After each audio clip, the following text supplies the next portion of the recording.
সৰকাৰি ভূমিত যে থাকিব তাকে উচ্ছেদ কৰিব চৰকাৰে অকল মিয়া মানুহকে নহয় অন্যান্য লোককো উচ্ছেদ কৰিব ভূমি নোহোৱাসকলক সংস্থাপন দিবলৈ অনুৰোধ মুফতি সাইফুদ্দিন আহমেদ বুলবুলিৰ উচ্ছেদিতসকলক অন্ন বস্ত্ৰ দিবলৈ অনুৰোধ মুফতি সাইফুদ্দিন আহমেদ বুলবুলিৰ প্ৰশাসনৰ বিষয়াসকল ৰাইজ মিলি শান্তিপূৰ্ণভাৱে কৰিব উচ্ছেদ হিমন্ত বিশ্ব শৰ্মা এগৰাকী জ্ঞানী মুখ্যমন্ত্ৰী হিমন্ত বিশ্ব শৰ্মাক ৰাজধৰ্ম পালন কৰিবলৈ অনুৰোধ মুফতি সাইফুদ্দিন আহমেদ বুলবুলিৰ সকলো জাতিৰে লোকক উচ্ছেদ কৰা হ'ব সৰকাৰি ভূমিত যে থাকিব তাকে উচ্ছেদ কৰিব চৰকাৰে অকল মিয়া মানুহকে নহয় অন্যান্য লোককো উচ্ছেদ কৰা হৈছে ভূমি নোহোৱাসকলক সংস্থাপন দিবলৈ অনুৰোধ মুফতি সাইফুদ্দিন আহমেদ বুলবুলিৰ উচ্ছেদিতসকলক অন্ন বস্ত্ৰ দিবলৈ অনুৰোধ মুফতি সাইফুদ্দিন আহমেদ বুলবুলিৰ প্ৰশাসনৰ বিষয়াসকল ৰাইজ মিলি শান্তিপূৰ্ণভাৱে কৰিছে উচ্ছেদ হিমন্ত বিশ্ব শৰ্মা এগৰাকী জ্ঞানী মুখ্যমন্ত্ৰী হয় যদি নাই তেন্তে আপুনি বঞ্চিত হ'ব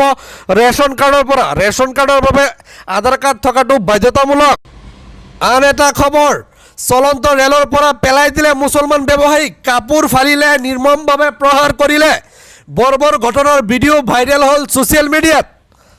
দিল্লীৰ পৰা প্ৰতাপগড় অভিমুখী ৰেলত অমানৱীয় ঘটনা ভিডিঅ'ক লৈ দেশজুৰি তীব্ৰ প্ৰতিক্ৰিয়া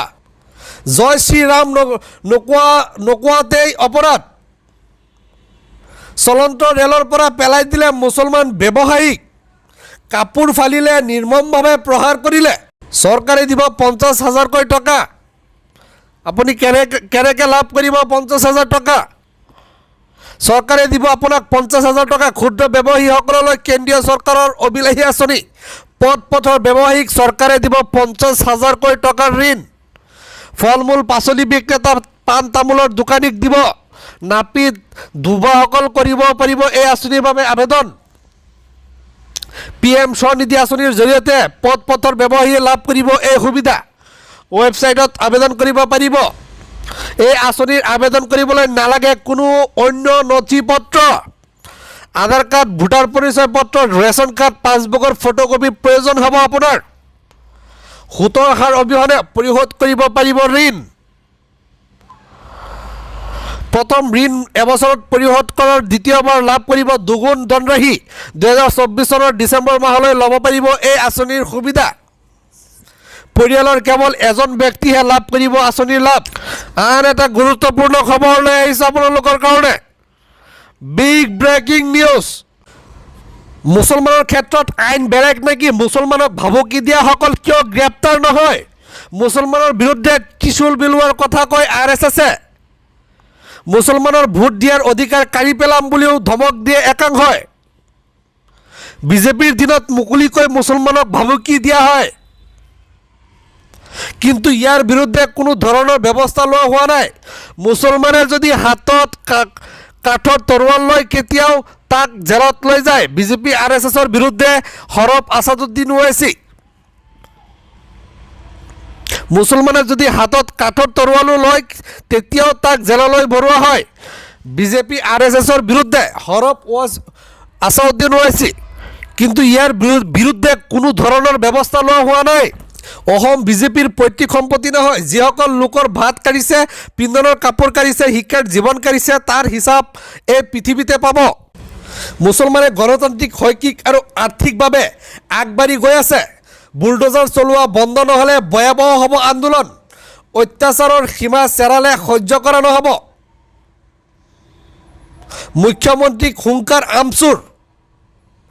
উচ্ছেদিতৰ অভিশাপ লাগিব হিমন্ত বিশ্ব শৰ্মাৰ গাত এটা খবৰ লৈ আহিছোঁ ৰাজ্যৰ বাহিৰৰ পৰা আনিব নোৱাৰিব গাহৰি আৰু কুকুৰা ৰাজ্যত অচিনাক্ত ৰোগৰ আক্ৰান্ত পশুধন পোহনীয়া জন্তু জনতা ভৱনত সংবাদমেল যোগে গহনা মন্ত্ৰী অতুল বৰাৰ এভিয়ান ইনফ্লুৱেঞ্জাৰ ফলত গাহৰি কুকুৰাৰ ক্ষেত্ৰত কঠোৰ চৰকাৰ বহিৰাজ্যৰ পৰা আমদানি কৰা গাহৰি কুকুৰা নিষিদ্ধ ৰাজ্যত বহিৰাজ্যৰ পৰা গাহৰি ব্ৰইলাৰ আমদানিত নিষেধাজ্ঞা জাৰি ৰাজ্য চৰকাৰৰ এভিয়ান ইনফ্লুৱেঞ্জাৰ সৈতে যুঁজিবলৈ 181 ঠিকাভিত্তিক পশু চিকিৎসক নিযুক্তি আন এটা গুৰুত্বপূৰ্ণ খবৰ লৈ আহিছোঁ আপোনালোকৰ কাৰণে আমাৰ চেনেলটো যদি ছাবস্ক্ৰাইব কৰা নাই অনুগ্ৰহ কৰি ছাবস্ক্ৰাইব কৰি দিব হিন্দু ৰাষ্ট্ৰৰ দাবী উঠিলে মুছলিম ৰাষ্ট্ৰৰো দাবী উঠিব সাম্প্ৰদায়িক মন্তব্য ধৰ্মগুৰু মৌলানা তৌফিকৰ পুনৰ সাম্প্ৰদায়িক মন্তব্য ইছলামিক ধৰ্মগুৰু মৌলানা তকিৰৰ হিন্দু ৰাষ্ট্ৰ কৰাৰ দাবীৰ বিৰুদ্ধে কঠোৰ হৈ পৰিব লাগে। হিন্দু ৰাষ্ট্ৰৰ দাবী উঠিলে মুছলিম ৰাষ্ট্ৰৰো দাবী উঠিব বুলি মন্তব্য।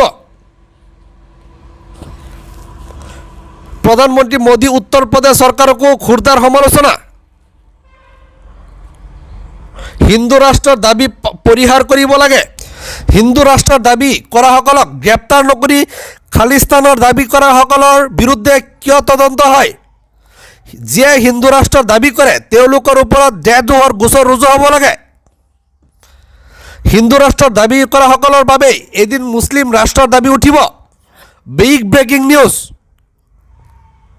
সেয়ে হিন্দু ৰাষ্ট্ৰৰ দাবী পৰিহাৰ কৰি দেশখনক ৰক্ষা কৰিব লাগে। হিন্দু মুছলমান ভাগ ভাগ কৰি দেশখন দুফাল কৰিব নালাগে। পুনৰ সাম্প্ৰদায়িক মন্তব্য ইছলামিক ধৰ্মগুৰু মৌলানা তকিৰে।